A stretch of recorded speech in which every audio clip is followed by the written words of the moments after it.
Hello friends, स्वागत है आप सभी का हमारे यूट्यूब चैनल में। तो फ्रेंड्स, आज हम यहाँ पर सॉल्व करने वाले हैं बिहार का जो स्पेशल जीके है उसके क्वेश्चंस आज हम लेने वाले हैं, क्योंकि ये सारे के सारे जो क्वेश्चंस हैं मोस्ट इंपॉर्टेंट होने वाले हैं। और इस वीडियो को अगर कंप्लीट देख लेते हैं तो बिहार जीके से, जनरल नॉलेज से कोई भी क्वेश्चन आएंगे बिहार से रिलेटेड, आप आसानी से उनको कर पाएंगे। और इससे पहले भी फ्रेंड्स हमने कई सारे पार्ट्स करवा दिए हैं और इसके आगे वाले क्वेश्चंस आज हम लेने वाले हैं। तो फ्रेंड्स, अगर आपने पिछले पार्ट नहीं देखे तो लिंक आपको डिस्क्रिप्शन में मिल जाएगी, आप वहां से चेक कर लीजिएगा। और फ्रेंड्स, अगर आप चैनल पर नए हैं तो आपसे रिक्वेस्ट है चैनल को सब्सक्राइब जरूर कर लें और बेल आइकन दबाना बिल्कुल भी मत भूलें, जिससे हमारे वीडियो को नोटिफिकेशन सबसे पहले आप तक पहुंचे और एक कदम दूसरों से आप आगे रहें। आइए शुरुआत करते हैं इस वीडियो की। तो फ्रेंड्स, आज का हमारा पहला ही क्वेश्चन है। यहाँ पर कहा जा रहा है बिहार में द टाइम्स ऑफ इंडिया का प्रकाशन कब हुआ था। यानी कि द टाइम्स ऑफ इंडिया जो है बिहार में वो कब आई थी। तो ये प्रकाशन हुआ था समाचार पत्र का, ये हुआ था 1986 ईस्वी में। अगला क्वेश्चन देखो फ्रेंड्स, यहाँ पर लिखा हुआ है बिहार में बुद्ध की ताम्र मूर्ति कहाँ से प्राप्त हुई। ताम्र मूर्ति का मतलब तांबे की जो मूर्ति है भगवान बुद्ध की, वो कहाँ मिली हुई थी। तो ये मिली थी सुल्तान गंग यानी कि भागलपुर से मिली थी, जो नाम इसको भागलपुर के नाम से जानते हैं। तो भागलपुर से प्रतिमा हमें मिली थी। अगला क्वेश्चन है फ्रेंड्स, नेक्स्ट क्वेश्चन है। इसमें कहा जा रहा है बिहार के किस स्थान पर भगवान बुद्ध के ज्ञान प्राप्त हुआ था। यानी कि भगवान बुद्ध को ज्ञान जो प्राप्त हुआ था बिहार में हुआ था, और बिहार में कहाँ हुआ था। तो ये हुआ था बोध गया में। तो आप याद रखेंगे भगवान बुद्ध का संबंध बोध गया से है, जो कि बिहार में पड़ता है। अगला क्वेश्चन है, नेक्स्ट में कहा जा रहा है बिहार में महात्मा गांधी सेतु किस नदी पर बना हुआ है। तो यानी कि महात्मा गांधी जो पुल है वो बिहार में किस नदी पर बनाया गया है। तो ये है गंगा नदी, यानी कि ये हमारा राइट आंसर है। अगला क्वेश्चन, इसको मैं थोड़ा सा छोटा कर देता हूं ताकि आपको थोड़ा आसानी हो जाए देखने में। अब इसमें देखो फ्रेंड्स, कहा जा रहा है क्वेश्चन में बिहार का ओंदतपुरी विश्वविद्यालय किस विद्या की शिक्षा का केंद्र है। यानी कि जो विश्वविद्यालय है ओंदतपुरी, वो किस विद्या की बात कर रहा है। तो ये है तंत्र विद्या के लिए वो विद्यालय है बिहार में। ठीक है, अगर आपको भी जादू टोना सीखना है तो आप जा सकते हैं। अगला क्वेश्चन फ्रेंड्स, नेक्स्ट देखते हैं यहाँ पर 56, बिहार का तंबाकू उत्पादन में भारत में कौन सा स्थान है। यानी कि तंबाकू का जो उत्पादन होता है बिहार में कौन से नंबर पर आता है। तो पूरे देश में आता है 6वां नंबर, बिहार आता है तंबाकू के लिए। अगला क्वेश्चन देखो फ्रेंड्स, यहाँ पर लिखा हुआ है, इसमें कहा जा रहा है 57 में बिहार के समाचार पत्रों में से सबसे पहले प्रकाशित होने वाला समाचार पत्र कौन सा है। यानी कि बिहार में जो समाचार पत्र प्रकाशित करे गए थे उनमें से पहला वाला जो है वो क्या है। तो फ्रेंड्स, जब कभी पहला या पहले और जो प्रथम आते हैं तो ये वर्ड अपने आप में ही इंपॉर्टेंट बना देते हैं किसी भी क्वेश्चन को। तो यहाँ पर आप याद रखेंगे सबसे पहले प्रकाशित समाचार पत्र बिहार में कौन सा है। तो वो है अमृत बाजार, एक पत्रिका है। तो ये हमारा राइट है। अगला क्वेश्चन देखो, यहाँ पर लिखा गया है इस क्वेश्चन में बिहार राज्य में किस प्रकार के वनों को शामिल नहीं किया गया है। यानी कि बिहार का जो राज्य है हमारा, किस टाइप के वहां पर वन नहीं है। तो ये है सदाबहार वन, जो कि बिहार में नहीं है, और यही पूछा भी जा रहा है। अगला क्वेश्चन देखो, बिहार में किस स्थान पर महात्मा गांधी ने सत्याग्रह करा था। तो अब देखो यहाँ पर क्या है, सत्याग्रह आंदोलन आ रहा है और बिहार में हुआ था। तो अगर ऐसा ना पूछा जाए तो ऐसा कैसे हो सकता है। तो यहाँ पर बताना है कि महात्मा गांधी ने सत्याग्रह जो आंदोलन करा था वो कहाँ पर करा था बिहार में। तो ये करा था चंपारण, एक जगह है वहां पर करा था। अगर आप कुछ जानते हैं चंपारण के बारे में या आप वहां से बिलोंग करते हैं तो आप जरूर कमेंट सेक्शन में बताइएगा। अगला क्वेश्चन देखते हैं फ्रेंड्स, आज का हमारा नेक्स्ट है बिहार में पटना संग्रहालय की स्थापना किस वर्ष हुई थी। यानी कि जो पटना म्यूजियम बनाया गया था वो कब बनाया गया था। तो ये था 1915 ईस्वी में इसकी निर्माण हुआ था इसका। अगला क्वेश्चन है बिहार में हाजीपुर, यानी कि हाजीपुर एक सिटी है, किस नदी के किनारे है। तो ये है गंडक नदी के किनारे स्थित है।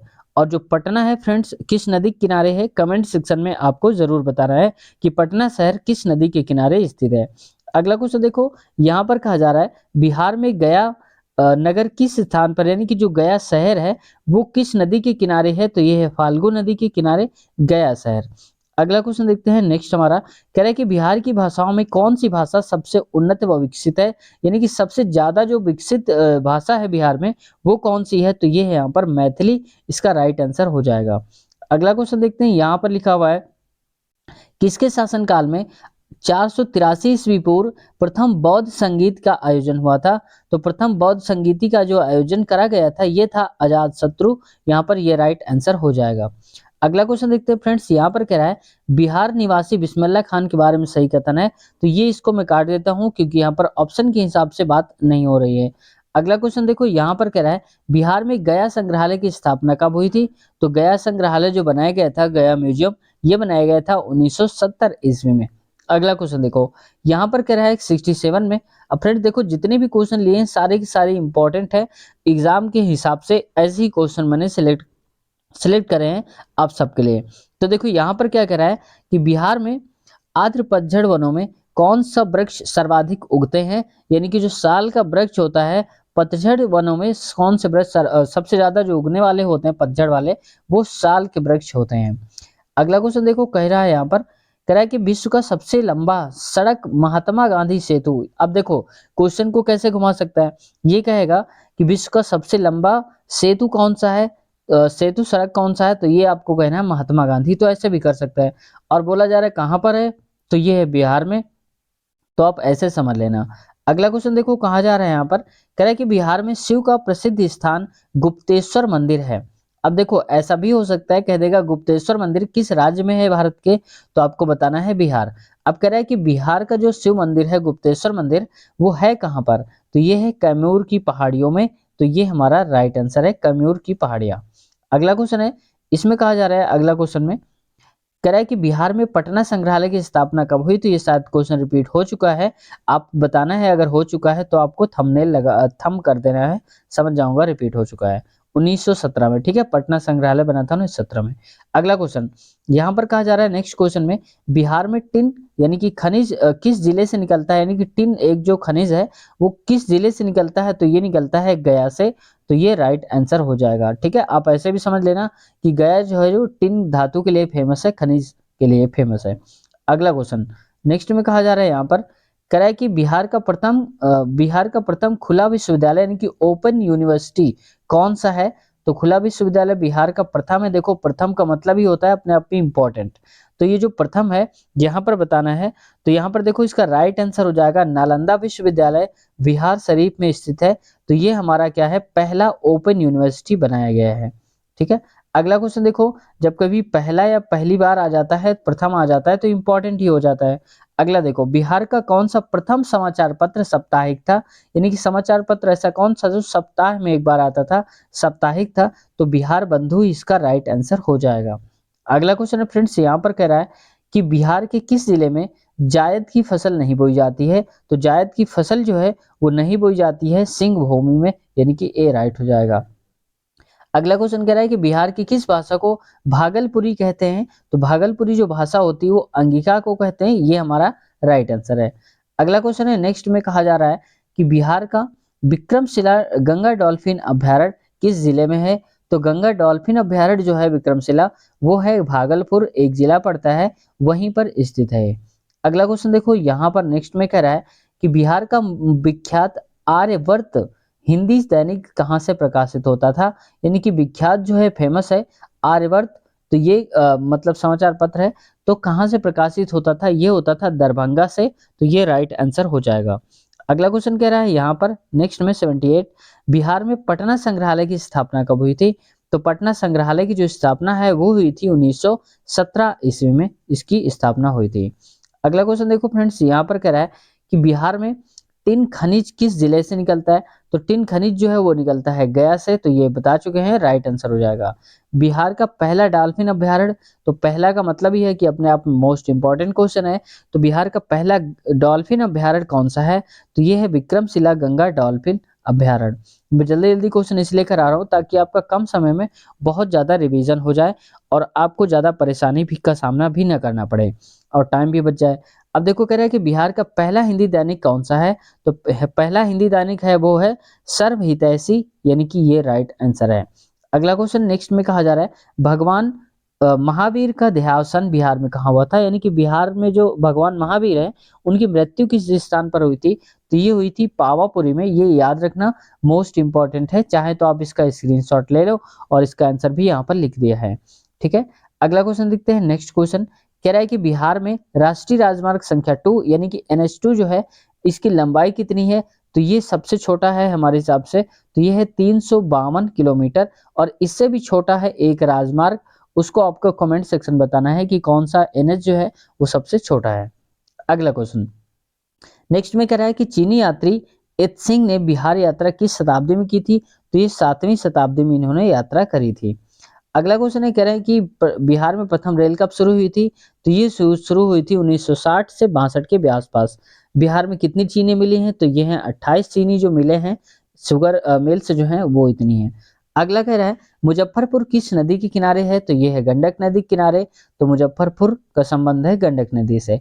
अगला कह रहा है कि बिहार में कौन सा हवाई अड्डा मध्यम श्रेणी का है? तो यानी कि जो मीडियम लेवल का है वो कौन सा? ये है यहाँ पर गया। तो यहाँ पर हो जाएगा इसका राइट आंसर गया।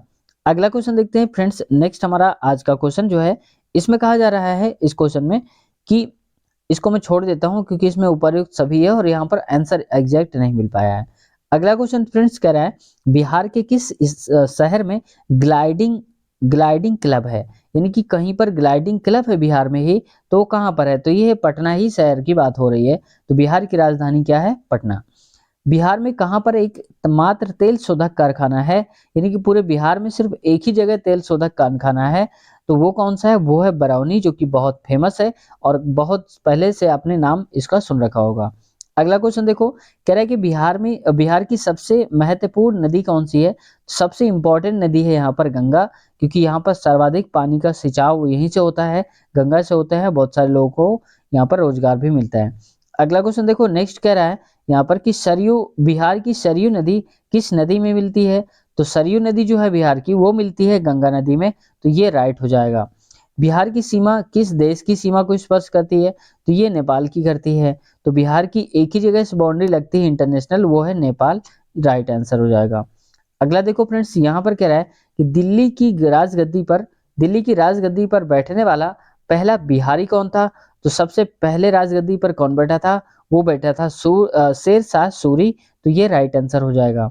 अगला क्वेश्चन में कहा जा रहा है यहाँ पर इसमें कह रहा है कि ज्ञानपीठ पुरस्कार प्राप्त करने वाला पहला व्यक्ति कौन था? यानी कि बिहार का पहला व्यक्ति कौन था जिसने ज्ञानपीठ पुरस्कार पाया था? तो वो थे डॉक्टर रामधारी सिंह दिनकर। समझ गए होंगे आप। तो रामधारी सिंह जो है वो प्रथम विजेता हैं ज्ञानपीठ पुरस्कार के। अगला क्वेश्चन देखो फ्रेंड्स, यहाँ पर कह रहा है कि बिहार के किस नगर में कांच उद्योग नहीं है? यानी कि कांच इंडस्ट्री जो ग्लास इंडस्ट्रीज है वो कहाँ पर नहीं है? तो वो है शाहपुर। ये राइट आंसर हो जाएगा। अगला क्वेश्चन में कहा जा रहा है यहाँ पर कि बिहार की प्रथम महिला मुख्यमंत्री कौन है? तो प्रथम महिला की अगर बात करें तो यह है यहाँ पर राबड़ी देवी। इसका राइट आंसर हो जाएगा।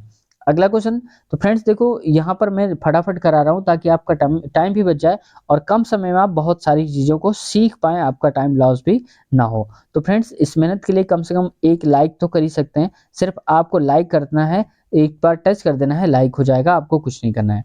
अगला क्वेश्चन में देखते हैं फ्रेंड्स, बिहार का वैशाली नगर किस धर्म का प्रतीक तीर्थ स्थल है?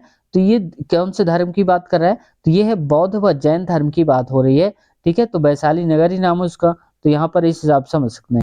अगला क्वेश्चन देखो फ्रेंड्स, कह रहा है कि 100 नंबर क्वेश्चन है। कह रहा है बिहार का सबसे ऊंचा जलप्रपात कौन सा है? तो जलप्रपात सबसे बड़ा जो है, सबसे ऊंचा है, वो है पारासडीह जलप्रपात जो है सबसे ऊंचा जलप्रपात है बिहार में। अगला क्वेश्चन कह रहा है मगध राज्य का प्रारंभ किसने किया था? तो मगध राज्य की जो शुरुआत हुई थी वो करा था बृहद्रथ ने। तो ये राइट आंसर है। अगला क्वेश्चन कह रहा है यहाँ पर, इसको थोड़ा छोटा करता हूँ। यहाँ पर कह रहा है कि बिहार में जयप्रकाश नारायण अखिल भारतीय आयुर्विज्ञान संस्थान कहाँ पर है? तो ये है यहाँ पर पटना। समझ गए होंगे। तो पटना में ये स्थित है। अगला क्वेश्चन है, यहाँ पर कह रहा है कि बिहार का कुशेश्वर पक्षी विहार किस जिले में स्थित है? तो इतना आपको याद कर लेना है, कुशेश्वर पक्षी विहार कहाँ पर स्थित है? तो ये है यहाँ पर दरभंगा में। तो ये राइट आंसर हो जाएगा। अगला क्वेश्चन कह रहा है बिहार की सबसे बड़ी परियोजना कौन सी है? तो सबसे बड़ी परियोजना की अगर बात करें हम बिहार में तो वो है गंडक परियोजना। ठीक है, तो आप समझ गए होंगे गंडक परियोजना है। अब गंडक परियोजना अगर आप में से किसी को आता है कि गंडक परियोजना जो है किस नदी पर है, तो ये आपको जरूर बताना है। अगला क्वेश्चन देखो, कह रहा है प्राचीन काल में बिहार को किस नाम से जाना जाता था? यानी कि पहले के जमाने में बिहार को किस नाम से जानते थे? ये जानते थे मगध प्रदेश, यानी कि मगध राज्य के रूप में इसको जाना जाता था। अगला क्वेश्चन है फ्रेंड्स यहाँ पर, निम्न में से कौन सी नदी सोमेश्वर की पहाड़ियों से निकलती है, यानी कि सोमेश्वर की पहाड़ियों से निकलने वाली जो नदी है वो यहाँ पर कौन सी नदी है, तो ये है बूढ़ी गंडक नदी, ये राइट हो जाएगा। अगला क्वेश्चन देखो फ्रेंड्स, यहाँ पर कह रहा है कि निम्न में से कौन सा राज्य बिहार राज्य की दक्षिणी सीमा से लगी हुई है, यानी कि साउथ की तरफ से जो टच करती है बाउंड्री बिहार की, वो कौन है, तो वो है यहाँ पर झारखंड, इसका राइट आंसर हो जाएगा। अगला क्वेश्चन देखते हैं फ्रेंड्स, यहाँ पर कह रहा है बिहार में किसको बिहार शरीफ कहते हैं, तो बिहार शरीफ के नाम से हम जानते हैं किनको, उदंतपुरी को, तो ये इसका राइट आंसर हो जाएगा। अगला क्वेश्चन देखो फ्रेंड्स, यहाँ पर कह रहा है राज्य अल्पसंख्यक आयोग को कानूनी अधिकार प्रदान करने वाला देश का पहला कौन सा बना है, प्रदेश बना है देश का, तो ये हो जाएगा यहाँ पर बिहार, तो राइट आंसर इसका हो जाएगा यहाँ पर बिहार। समझ गए होंगे, तो पहला राज्य हो जाएगा यहाँ पर बिहार। अगला अगर हम बात कर ले यहाँ पर नेक्स्ट 110 नंबर की, कह रहा है बिहार के भिखारी ठाकुर किस क्षेत्र में प्रसिद्ध थे, यानी कि भिखारी ठाकुर जो है वो कहाँ पर फेमस थे, तो ये थे यहाँ पर नाटककार के रूप में, यानी कि भिखारी ठाकुर जो है वो नाटक के लिए प्रसिद्ध थे, तो नाटककार भी थे। अगला क्वेश्चन यहाँ पर कह रहा है बिहार की बरौनी ताप विद्युत परियोजना किस पर आधारित है, यानी कि जो बिहार में बन रही है बनती है बरौनी जो रिफाइन करती है उसको, तो ये है यहाँ पर कोयला की बात कर रही है। तो विद्युत परियोजना किस पर आधारित है, तो ये आधारित है कोयला पर, उसी के सिद्धांत पर आज भी काम करते हैं। अगला क्वेश्चन फ्रेंड्स यहाँ पर कह रहा है बिहार में अंतरराष्ट्रीय कहाँ पर है, तो ये कहीं पर भी नहीं है, अंतरराष्ट्रीय जो सीमा है। आगे देखिए ये नेपाल में जुड़ती है, तो कह रहा है बिहार में अंतरराष्ट्रीय कहाँ पर है, तो ये शायद क्वेश्चन में थोड़ा सा डाउट लग रहा है कि यहाँ पर बोला नहीं गया है, क्या बात हो रही है। आगे देखो वैसे इसका सही आंसर अगर आप कहेंगे तो इसमें से कहेंगे कहीं पर भी नहीं। अगला क्वेश्चन देखो यहाँ पर कह रहा है 113 नंबर क्वेश्चन पे कह रहा है कि सोनपुर नगर किस नदी के तट पर स्थित है, तो सोनपुर जो नगर है वो है गंडक नदी के किनारे पर स्थित है। अगला कह रहा है कि बिहार में मगध विश्वविद्यालय कहाँ पर है, तो मगध विश्वविद्यालय जो है वो है यहाँ पर बोधगया में, तो राइट आंसर हो जाएगा इसका बोधगया। बोधगया का संबंध किसी एक महान पुरुष से है, ये आपको बताना है कमेंट सेक्शन में कि बोधगया पर किसको ज्ञान प्राप्त हुआ था, कमेंट सेक्शन में बताना है। अगला क्वेश्चन देखो फ्रेंड्स यहाँ पर कह रहा है कि इसको थोड़ा सही कर देता हूँ मैं। अब देखो फ्रेंड्स यहाँ पर कह रहा है 115 नंबर पे बिहार में फाग राग की गीतों की रचना किसने की थी, तो फाग और राग जो गाने हैं वो किसने बनाया था, किसने रचना करी थी, तो ये थे नवल किशोर सिंह ने बनाया हुआ था, इनका अथक प्रयास था इसको बनाने में। अगला क्वेश्चन है फ्रेंड्स यहाँ पर कह रहा है मिथिला संस्कृत विद्यापीठ की स्थापना कब हुई थी, तो मिथिला संस्कृति और विद्यापीठ की बात जब होती है तो ये यहाँ पर स्थापित करा गया था 1951 ईस्वी में। अगला देखो फ्रेंड्स यहाँ पर नेक्स्ट कह रहा है, नेक्स्ट क्वेश्चन में कह रहा है कि बिहार राज्य के किस स्थान पर देश का सबसे बड़ा पशु मेला लगता है, सबसे बड़ा पशु मेला लगता है ना, तो ये है यहाँ पर सोनपुर में। तो अपनी बात तो नहीं कर रहे हैं, तो यहाँ पर हो जाएगा इसका राइट आंसर ये। अगला क्वेश्चन फ्रेंड्स देखो यहाँ पर नेक्स्ट है 118 नंबर, बिहार राज्य की राजधानी क्या है, तो इसकी राजधानी है पटना, आप सब जानते होंगे इसकी राजधानी पटना ही है। अगला क्वेश्चन फ्रेंड्स यहाँ पर कह रहा है बिहार की यात्रा करने वाला प्रथम यात्री कौन था, तो पहली बार जिसने बिहार की यात्रा करी थी वो कौन था, तो ये था यहाँ पर मेगास्थनीज, राइट आंसर हो जाएगा मेगास्थनीज। अगला क्वेश्चन कह रहा है यहाँ पर नेक्स्ट बिहार की प्रथम महिला मुख्यमंत्री कौन थी, तो ये थी यहाँ पर राबड़ी देवी। और अगला क्वेश्चन कह रहा है बिहार के किस जनपद की मगध की राजधानी कहाँ पर थी, यानी कि महाजनपद जो था मगध उसकी राजधानी कौन सी थी, तो ये थी यहाँ पर राजगृह। तो फ्रेंड्स हम एक काम करते हैं आज के क्वेश्चन यहीं तक रखते हैं और फिर इसके आगे वाले जो क्वेश्चन है नए पार्ट में हम ले लेंगे। अगर आपकी कोई समस्या है कोई क्वेरी है तो आप कमेंट सेक्शन में पूछिए, हम जवाब देने की पूरी कोशिश करेंगे। तो मिलते हैं नए वीडियो में एक नए पार्ट के साथ इसके आगे वाले क्वेश्चंस। तब तक के लिए अपना ख्याल रखिए, टेक केयर, बाय बाय।